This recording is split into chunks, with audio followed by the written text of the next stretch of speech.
ಮತ್ತೆ ಬೇಜಾರು ಬರ್ತಿಲ್ಲ ನಮ್ಗೆ, ನಮ್ ಸಂಗಡ ಯಾರು ಇಲ್ಲ ಹೇಳೋಕೆ ಬೇಜಾರಿಲ್ಲ. ನಾವು ಯಾವ ಬೇಕಾದ್ರೆ ಪುಸ್ತಕ ಓದ್ಬೇಕು, ನಮ್ಗೆ ಅಕ್ಷರ ಬಂದಿರ್ತದೆ. ಹಾಗಾಗಿ ಆ ಪುಸ್ತಕವನ್ನು ಓದುವುದರಿಂದ ಅನೇಕ ವಿಷಯ ನಮ್ಗೆ ಗೊತ್ತಾಗ್ತದೆ. ಈಗ ನಾವು ವಿಜ್ಞಾನಿ ಅಲ್ಲ, ವಿಜ್ಞಾನಿ ನಾವು ಅಲ್ಲ, ನಾವು ವಿಜ್ಞಾನಿಗಳು ಕಂಡುಹಿಡಿದ ಅನೇಕ ವಸ್ತುಗಳನ್ನು ನಮಗೆ ಬಂದಿರ್ತದೆ. ಆ ವಸ್ತುಗಳು ಹೇಗೆ ಕೆಲಸ ಮಾಡ್ತದೆ ಅದರ ಬಗ್ಗೆ ನಾವು ಪುಸ್ತಕದಲ್ಲಿ ಓದ್ಬೋದು. ಹಾಗೆ ಪುಸ್ತಕ ಓದುವುದರಿಂದ ಟೈಮ್ಗಳು ವೇಳೆಯನ್ನು ಕಳಿಬೋದು ಒಂದು. ಮತ್ತೇನಾಗುತ್ತೆ, ಪುಸ್ತಕ ನಮಗೆ ಫ್ರೆಂಡ್, ಗೆಳೆಯ, ಹೌದಲ್ಲ. ನಮ್ಗೆ ಯಾರಿಲ್ಲಪ್ಪ ಅಂದರೆ ಆವಾಗ ಪುಸ್ತಕ ಓದಿದ್ರೆ ನಮ್ಗೆ ಎಲ್ಲ ವಿಷಯ ಗೊತ್ತಿರ್ತದೆ, ಹೌದಲ್ಲ. ನಾವು ಎಲ್ಲ ವಿಷಯವನ್ನು ಶಿಕ್ಷಕರು ನಮ್ಗೆ ಹೇಳಲಿಕ್ಕಾಗ್ತದೆ, ಎಲ್ಲ ವಿಷಯ ಹೇಳಲಿಕ್ಕೆ ಆಗುವುದಿಲ್ಲ, ಹೌದಲ್ಲ.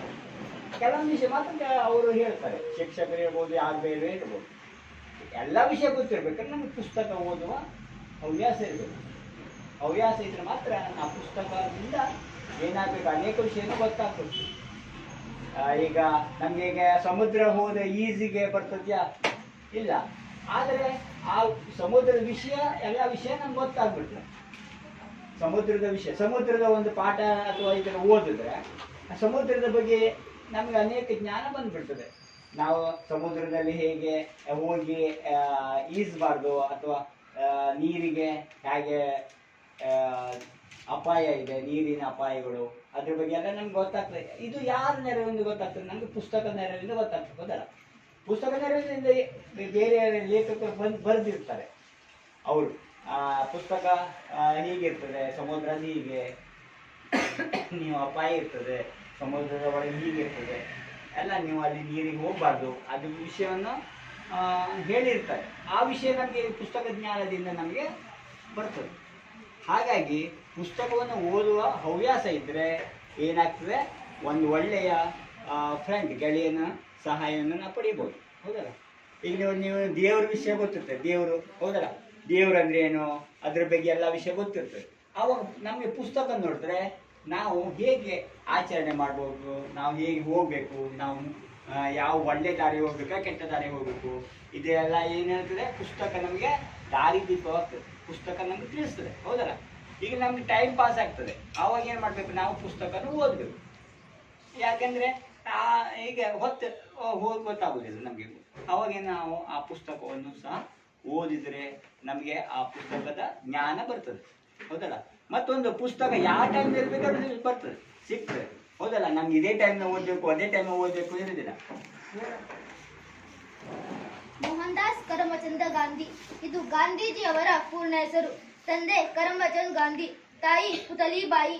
ಗಾಂಧಿ ಎನ್ನುವುದು ಅವರ ಮನೆತನದ ಹೆಸರು. ಗುಜರಾತಿನಲ್ಲಿ ಇವರನ್ನು ಬನಿಯಾಗಳು ಎಂದು ಕರೆಯುತ್ತಾರೆ. ಗಾಂಧೀಜಿ ಹುಟ್ಟಿದ್ದು 1869ರ ಅಕ್ಟೋಬರ್ 2ರಂದು ಪೋರ್ಬಂದರ್ ಅವರ ಹುಟ್ಟಿದ ಸ್ಥಳ.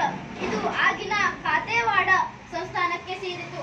ಈಗ ಅದು ಗುಜರಾತ್ ರಾಜ್ಯದಲ್ಲಿದೆ. ಗಾಂಧಿಯವರ ತಂದೆ ಕರಮಚಂದರು ರಾಜಕೋಟೆಯ ದಿವಾನರಾಗಿದ್ದರು. ಪ್ರಾಮಾಣಿಕ ಮತ್ತು ದಕ್ಷ ಆಡಳಿತಗಾರ ಎಂದು ಹೆಸರು ಗಳಿಸಿದ್ದರು. ಕಾರುಂಡ ದೀಪ್ ದೀಪ್ ನಂಜುಂಡ, ಕತೆ ಕತೆ ಕಾರುಂಡ, ದೀಪ್ ದೀಪ್ ನಂಜುಂಡ, ಕತೆ ಕತೆ ಕಾರುಂಡ, ದೀಪ್ ದೀಪ್ ನಂಜುಂಡ, ಕತೆ ಕತೆ ಕಾರುಂಡ, ದೀಪ್ ದೀಪ್ ನಂಜುಂಡ. ಬಾಲ ಹೋಯ್ತು ಕತ್ತಿ ಬಂತು ಡೂಮ್ ಡೂಮ್ ಡೂಮ್,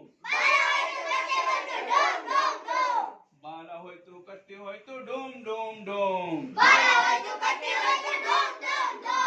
ಕತ್ತಿ ಹೋಯ್ತು ಹುಲ್ಲು ಬಂತು ಡೂಮ್ ಡೂಮ್ ಡೂಮ್, ಕತ್ತಿ ಹೋಯ್ತು ಹುಲ್ಲು ಬಂತು ಡೂಮ್ ಡೂಮ್ ಡೂಮ್,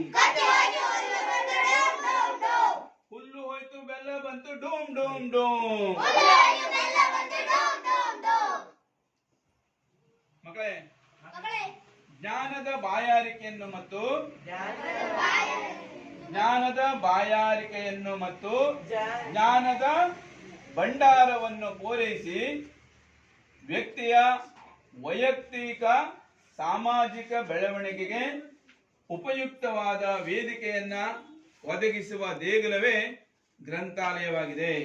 ಇವತ್ತು ನಾವು ಗ್ರಂಥಾಲಯದಲ್ಲಿ ಕುಂತು ಒಂದೊಂದು ಪುಸ್ತಕವನ್ನ ಓದುವ ಮೂಲಕ ಜ್ಞಾನದ ಭಂಡಾರವನ್ನ ಹೆಚ್ಚಿಸಿಕೊಳ್ಳೋಣ.